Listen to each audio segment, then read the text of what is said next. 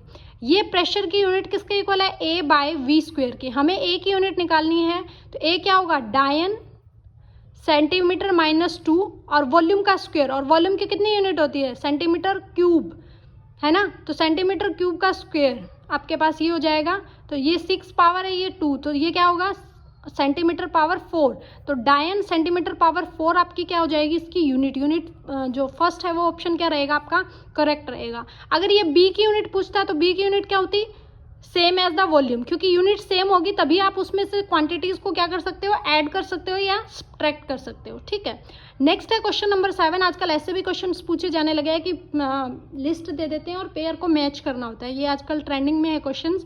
तो अगर लिस्ट 1 की बात करूं तो आपके पास क्या है, यंग्स मॉडुलस। यंग्स मॉडुलस मैंने बताया था किस किस का रेशियो होता है, normal stress over longitudinal strain.